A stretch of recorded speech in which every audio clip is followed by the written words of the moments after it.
Welcome to my channel, Sunshine Shoulders. I'm Calvin. Thank you so much for stopping by today. I really appreciate it, especially my new viewers and new subscribers. Your kindness, your generosity, your support of my channel, it's truly been amazing, and I never take that for granted.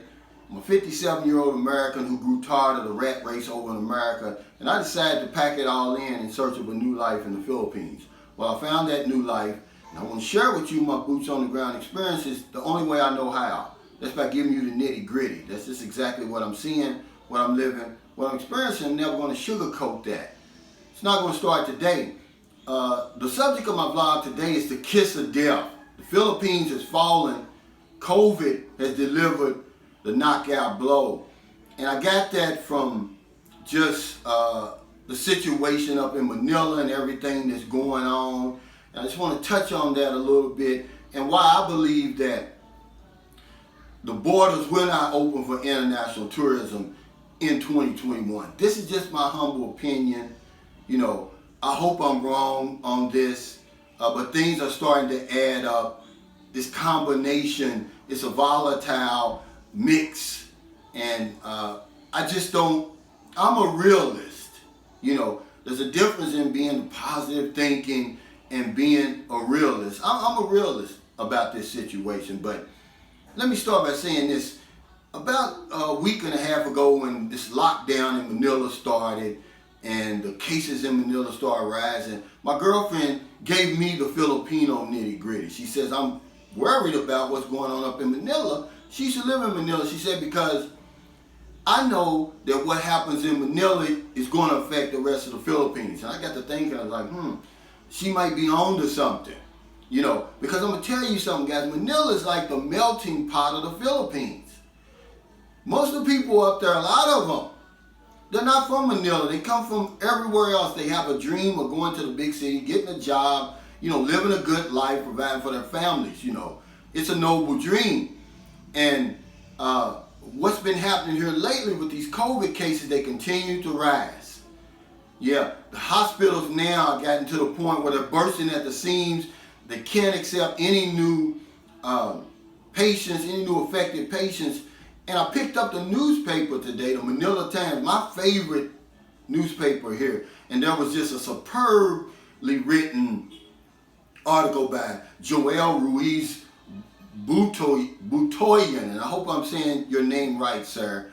And the title of it was Manila Has Fallen. Hence the title of my vlog today. You know, the Philippines is fallen. And he, in this article, guys, and I put the link in my description, man, he talks about, you know, the rising cases, the pressure on the hospitals up there. And he says that people are dying in tents outside of these hospitals waiting to be seen. He says a lot of people are who have these mild symptoms are suddenly dying at home. He said people are going as far as 2 hours away trying to see a doctor. And I mean, it's a great article. And he talks about another thing. He talks about how the frustration with the healthcare providers up there, with the government, and also with the public. Because see, he's saying exactly what I said many months ago. We have dropped our guard over here, guys. You know, people over here are acting as if there is no pandemic. And it's scary. I'm giving you boots on the ground experience. I'm telling you what I'm seeing, guys. People are running in and out of my house like there's no pandemic. I'm watching on Facebook posts from my girlfriend's sister, different people. Man, they're having parties at their houses. Nobody's wearing masks. No social distancing, no nothing.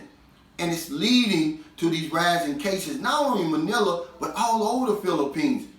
I was over a friend's house yesterday, which would have been Sunday here, and I kept my mask on the whole time. Now, this is her house. She has a right not to wear a mask or not. She wasn't wearing a mask. I wear my mask not to protect me, to protect everybody else, because I know that the mask doesn't protect me.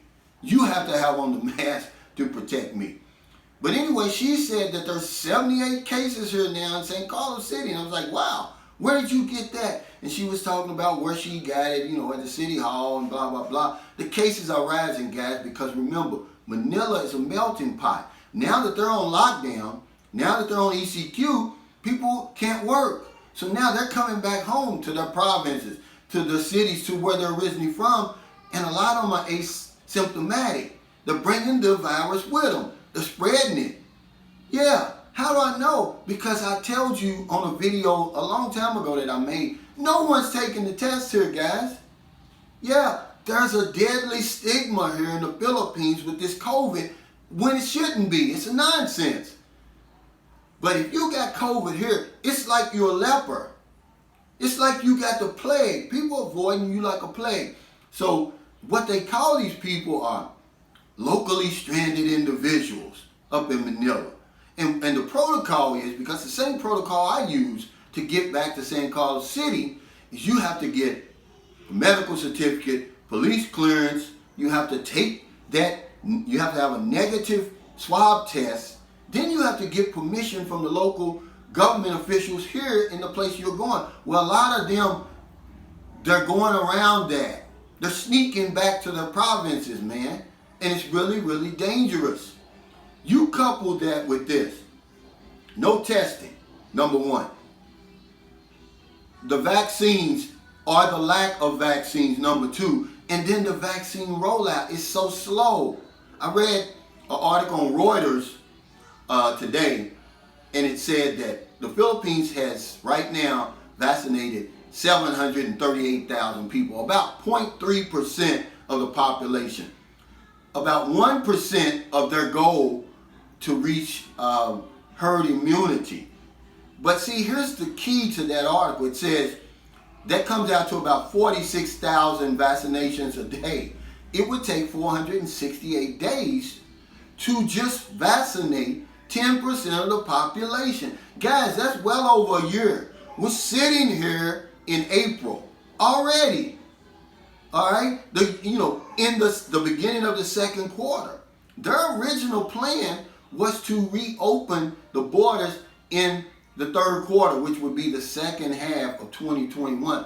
Guys, I'm telling you, I'm giving you boots on the ground. I'm giving you the nitty gritty, just like that guy in that article did. He gave you the nitty gritty, the Filipino nitty gritty. And here's what I know about the nitty gritty. Whether it's the Filipino nitty gritty, my nitty gritty, a lot of us can't handle the nitty gritty, man. We want to live in this make-believe world, see? And this is probably where you want to change the channel to the Dumageddon channel with all that let the good times roll, I'm living a fantasy content, because listen, guys, stop making plans to come over here this year. Stop falling in love online. Save your money. Get your affairs in order, because it's not going to happen, man. It's going to take a miracle for these borders to open. Because see, here's what y'all don't understand. The Philippines doesn't depend entirely on international tourism for its economy. Yeah, tourism, but local, domestic tourism is what drives the tourism industry over here. They got to get that up and running first. But those three things I told you, lack of testing. Testing has just went off the tracks. No one's even talking about testing. It's the same thing. It mirrors the vaccination goals of the government over here.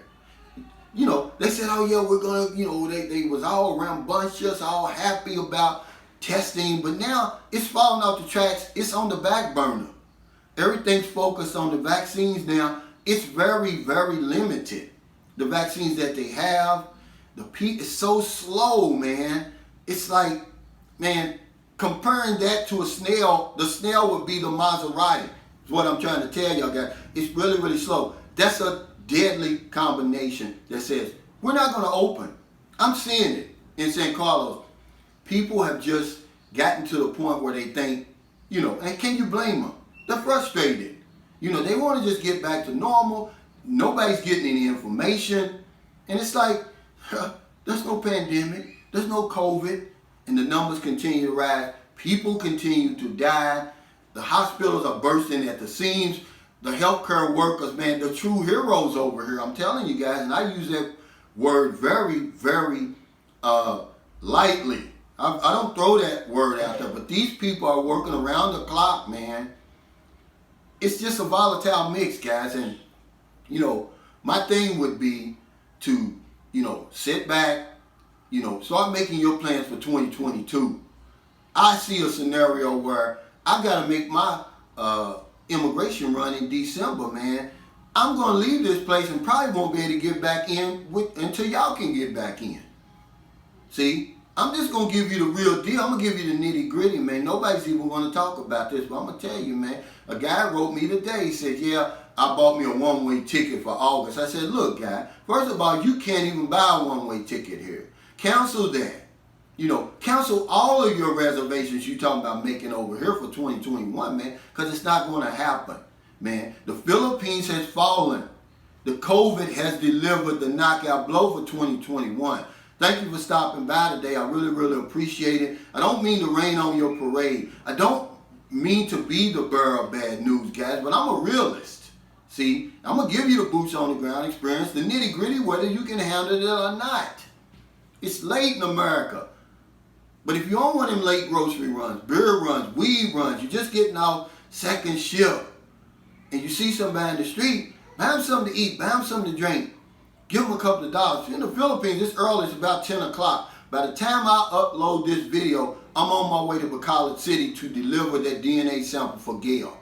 The next update you're going to get from me about Gail is we're going to have the results back. Thanks again to that anonymous donor who paid for the DNA kit, who paid for the shipping, man. You don't know how big this is. We're going to start with Gail, and hell, we may help as many people in her situation as we possibly can. Because if I don't know anything else, I know this one thing for sure. When we help other people, we help ourselves. Take care, stay safe, stay COVID free, and I'll see you next time.